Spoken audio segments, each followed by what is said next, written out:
Tonight, GPs plead with council to add fluoride to Cairns water. A man charged accused of 2 armed robberies. The fight to save 3...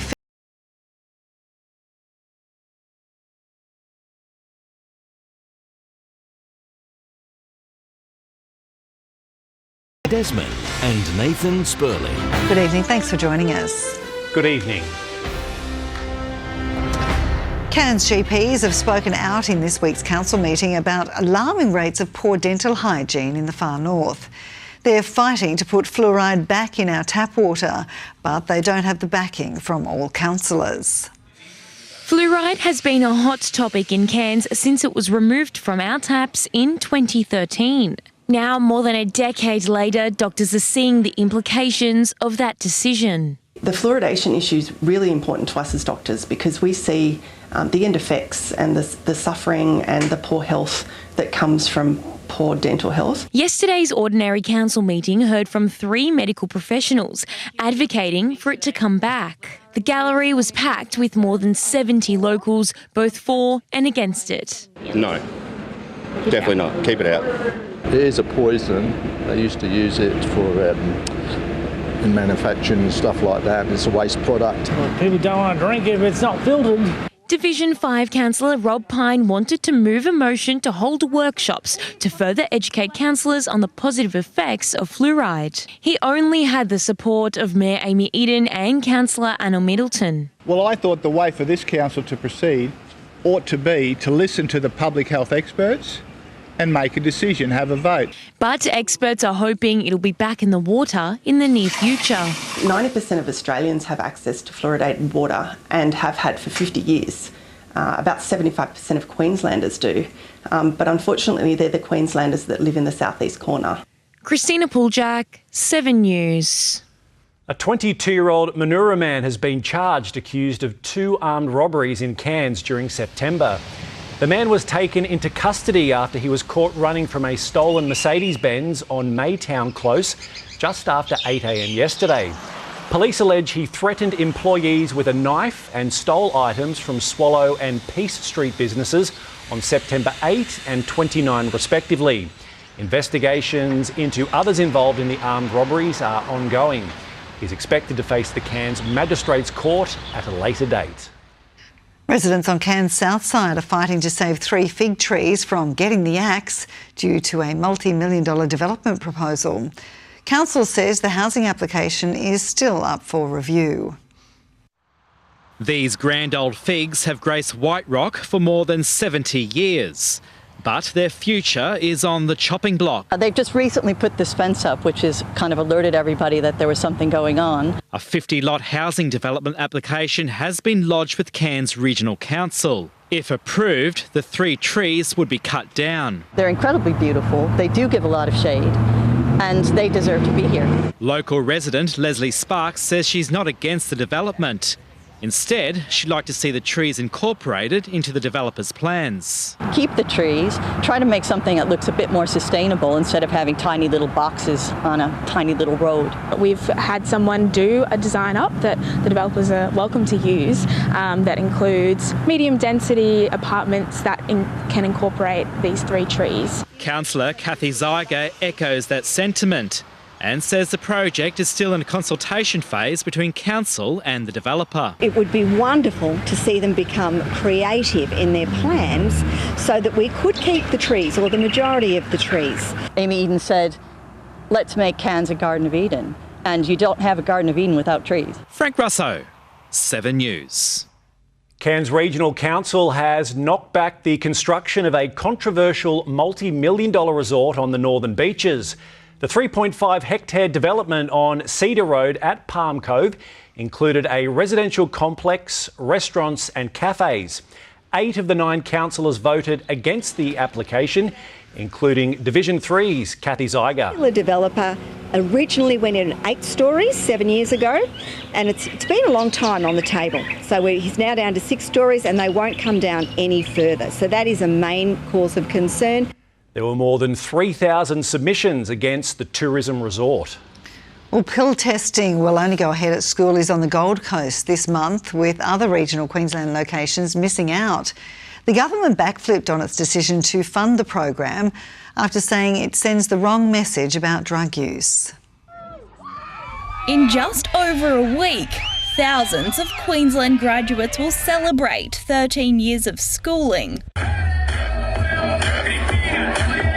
But letting your hair down shouldn't mean letting your guard down as well, especially around drugs. These pills having increased amounts of synthetic substances, unknown substances, and unfortunately it can cause harm in these young individuals. Pill testing services will be rolled out at major schoolies events this month, but not at locations in regional Queensland. We know that drugs is an issue amongst our community. The free and confidential service will be available to more than 20,000 teens celebrating on the Gold Coast. We know that 16% of people who do get their pills tested actually dispose of their drugs. The president of the Australian Medical Association Queensland welcomes the program and wants to see it rolled out at other party spots like Airlie Beach and Noosa. Pill testing is part of this solution. The Premier backflipped on his pledge to dump the service, saying it was too late to do so. Well, the Health Minister sought advice and there are contracts in place and those contracts have to be honoured.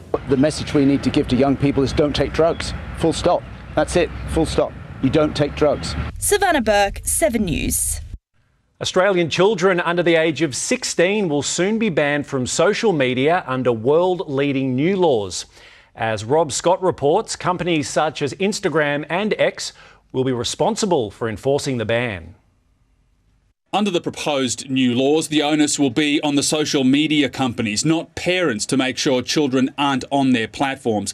But kids who do break the rules won't be penalised. But the Prime Minister says children who already have a social media account won't be exempt. Beyond that, though, the government hasn't released the finer details of the plan, including what fines social media companies could face for breaching the laws. And while he admits kids may be able to get around them, like they do with underage drinking, Anthony Albanese says the laws are important to have to protect their mental health. This one's for the mums and dads.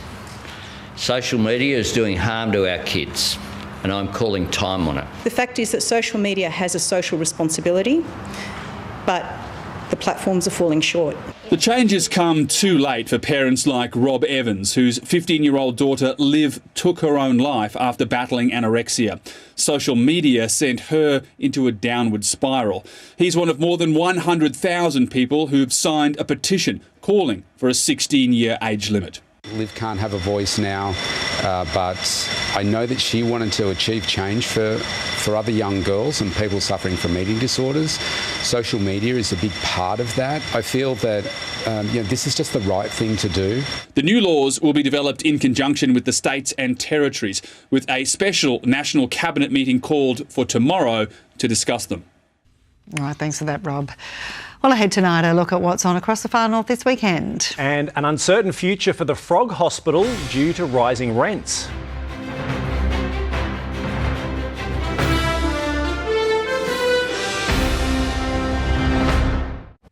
And thanks for joining us here on 7. The only known frog hospital in far north Queensland is under threat, with rising rents pushing them out of their current space in Innisfail CBD. The Far North Frog Conservation needs a new home urgently to cater for the 200 frogs they care for every year. We are seriously considering whether or not we have to leave the region and go someplace else where rents are cheaper, but that will leave the Cairns frogs stranded.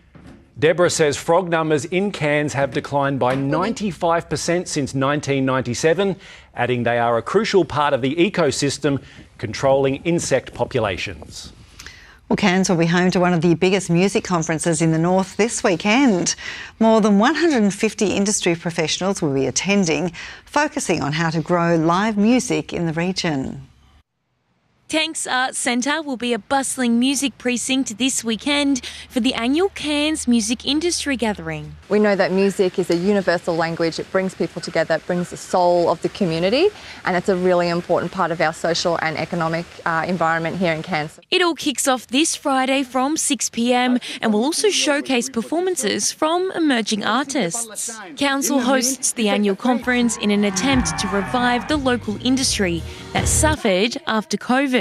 Music, and live music in particular, is a huge benefit and need and want to society and our structure. There'll be professional development sessions, networking events, and a forum with live music venue owners. Registrations are free and are open through the Tanks website. It is going to be such a great opportunity to meet the other people that are in this industry here, to meet other venues, to speak with mentors.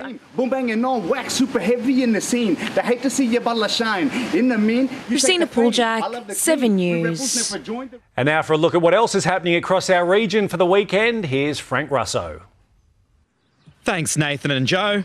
Get down to Pet Barn on Mulgrave Road and find a furry friend. Cairns Animal Rescue is holding its November Adoption Month, starting this Saturday from 9 a.m. So whether you're looking to adopt or foster, or just in need of a cuddle, there'll be something for everyone. Then head to the Atherton Showgrounds on Saturday night for the Great Northern Bull Riding Series. Watch some of the country's best bucking bulls go up against some of the best cowboys to compete for the 2024 titles. Gates open from 4 p.m, with the main show starting at 7. Tickets are available at humantix.com or at the gate. And the Pre-Love Project is back this Saturday, giving Cairns fashion lovers the chance to make some thrifty finds before Christmas. There'll be more than 30 stalls featuring men's and women's clothing, shoes, jewellery and more. It starts at 4 p.m. at 179 Bunda Street. If there's anything you'd like to include in this segment next week, you can send us an email at newscns@7.com.au or post in our What's On Facebook page. Have a great weekend. Well, there's certainly plenty happening. Thanks for that, Frank, and plenty happening in sport. The Far North rep cricket team is off to Mackay. They are, Joe. Look, the team's undefeated at the North Queensland titles, and a big weekend means they could come home as the champions. We've got the 200-game NRL star pulling on the helmet and shoulder pads for the Cairns Falcons gridiron side.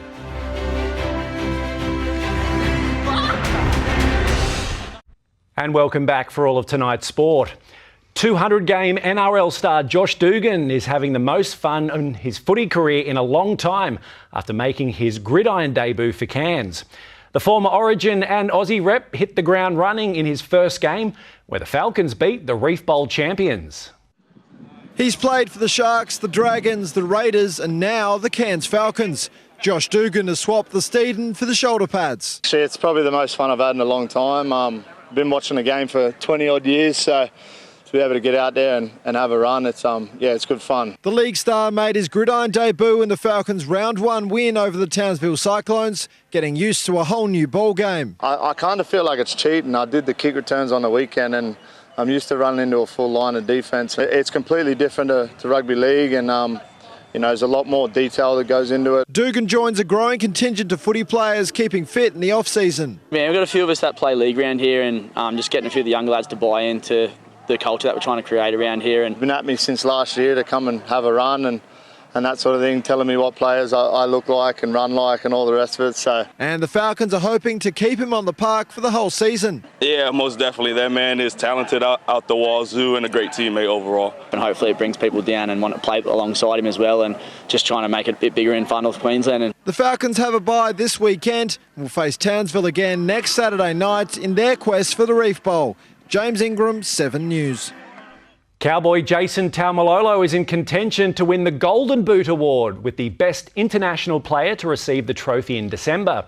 The Tongan Lock's one of 17 nominated and could become the first from a Pacific nation to claim the annual and prestigious honour. But first, he could get his hands on another trophy this Sunday when the Wrecking Ball lines up against Australia in the Pacific Championship final. And the Kangaroos know they'll need to muscle up, with tireless fullback Dylan Edwards adamant they cannot rely on skill alone. Can't expect anything less going into these big games. Class might give you opportunities every now and then, but it's one in the trenches. You're going to have to get your hands dirty and prepared to roll your sleeves up. And potential wet weather is also being forecast for Sunday's clash in Sydney. Cricket's North Queensland Championship goes on the line this weekend in Mackay with the tournament's final games. The Far North and Central Queensland are the only unbeaten teams, and the winner of their clash on Saturday will put one hand on the trophy. Cairns and Rockhampton both showed their skills at home in the opening games of the NQ Championships. Now they have to do it on the road. They've played really well. They've been able to sort of get themselves out of tricky situations in some games, and that's given them a lot of confidence going into this weekend in Mackay. We really want to get that championship back. We haven't won in 5 years, so that's the goal this weekend. Central Queensland were dominant in their opening games against Townsville. We're expecting a different story against the far north. Cairns definitely look like on paper the strongest team in the competition for us. As a team, they generally play very well against us. Star far north all-rounder Jake Roach won't travel for this weekend's games, but his replacement Marcus Berryman is in form, crushing a recent 100 in the T20 competition. Everyone's in form at the moment, so any of our top six can really take the game away, but Marcus coming in for Jake's very handy with the bat and ball. They'll face off at Mackay's Great Barrier Reef Arena from 9:30 on Saturday morning. Then on Sunday, CQ will meet Mackay with Sunday, while Cairns play Townsville. Yeah, it's definitely going to be a good contest between them and Townsville as well. Townsville got some quality players. We know it's very difficult. We know it's going to be challenging, but I can assure you that we're going to be well prepared and we'll be ready to give it our best. James Ingram, 7 News. And Cairns Netball have named Kelly Hines as the inaugural head coach of their Ruby North rep side. Hines led the Sharks to an undefeated season in this year's local competition, which was also their third premiership in a row. Kelly will take charge of the new team, the Far North Flames, after previous experiences with the Northern Rays and Marlin Coast Marlins. The Ruby North competition will see the best of Cairns take on Townsville, Mackay and Rockhampton in 2025. I'm sure Kelly and the Flames are going to do a great job. Yep. That's it for sport. Thanks, Joe. All right, great. Thanks for that, Nath. After the break, Livio joins us. He'll have all the weather details, and Scott Hillier has our fishing report.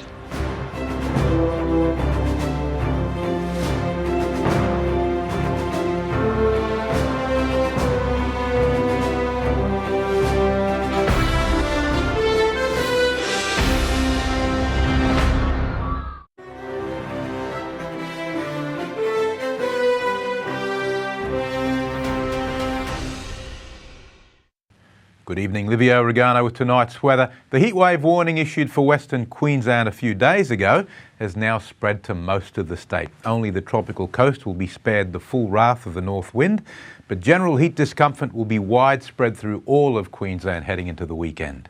Temperatures are creeping up the scale insidiously, with Cairns reaching a top of 33 degrees today and Mareeba hitting 35. Nights are also warming up and humidity's rising as well. To the satellite loop now, this band of cloud across Western Queensland is mostly middle and high stuff and not rain producing. However, embedded within that cloud band are thunderstorms that formed first on the Southern Downs earlier this afternoon, and then another wave came through the Maranoa into the Western Downs slightly later on. They'll be more widespread tomorrow as the trough gets a bit closer. So today's chart. Here's the trough. It hasn't really moved much in the past few days, still straddling Western Queensland. So the whole state of Queensland essentially is directing those hot north to northwesterly winds, channeling them from equatorial areas right down the southern border. On tomorrow's chart, the trough starts to move eastward in a better position or more favourable to produce thunderstorms, potentially severe ones, through southeastern districts, including the Darling Downs, perhaps southern parts of the Wide Bay and southeast coast. And then on the outlook chart, the trough continues to move further east. It won't be until probably Sunday or Monday before it finally moves through southeast Queensland in the form of a cool change. And now the latest from the Weather Bureau. Boating forecast for Cairns waters, east to southeasterly winds under 10 knots tomorrow with seas less than a metre. And then on Saturday, east to southeast 10 to 15 knots the whole time. Low tide first up tomorrow, followed by a very unremarkable high tide. We're only a day away from half moon, traditionally a time when the tidal swings at its minimum. For the North Tropical Coast and Tablelands, a sunny day and very warm. Cairns 21 to 32 degrees, Atherton 31, Innisfail also 31, Mareeba 34. And looking ahead for Cairns, nothing ever seems to change around here. Every day is basically the same. No rain, tops in the low 30s and nights getting subtly warmer. Outside chance of a shower next week. Atherton, we're looking, despite the high elevation, we're close to 30 degrees on most days and becoming sunny again next week. And that's all I've got for you on this balmy November evening. Stay cool, drink lots of water and hang in there until the next instalment of 7 Local Weather, this time tomorrow. Now it's over to Scott Hillier with the Fishing Report. Yeah, good on your team. Looks like the bigger boats could get a chance to sneak out offshore over the weekend. Just check that latest forecast before doing so. A bit of northerly in the forecast can always be a little bit stronger. Good redfish out in the deep. Here's a couple of tips. So fairly neepish tides on the way, so those keen to drop a big bait out in the deep should be good to go. Work those tops and bottoms of the tides, and there's some cracking big nanny guy, both small and largemouth. They've been schooling up really good on those rubble patches, along with the isolated rocks. A couple of good red emperor also mixed in with them. Hey, the coral trout also taking whole pilchards in those shallower grounds with the sweet lip mixed in with them. Those trolling pushers around the bait schools are also reporting tuna, dolphin fish, and a couple of small black marlin. Still a couple of bream being caught inshore off the rock walls and marinas, with prawns and mullet strips best for bait. Now check this out. Ash Bradnam used fresh worms to fill this lovely big dart recently, fishing a surf gutter during the run-out tide. Good on you, Ash. Now look, if you're chasing some amazing fishing action, make sure you join myself and Olivia Dean this Saturday, 5:30 for Creek to Coast. We're fishing Exmouth in Western Australia, and we sight cast sailfish. One not to be missed. Good luck if you hit the water. Hope you bend a couple of rods. See you next week. Good on you, Scotty. Thank you very much for that. And that wraps up things for this Thursday night. And also a reminder, you can watch a replay of our news on 7plus, or of course you can download the 7 News app. From all of us here, enjoy your evening. Good night. Good night.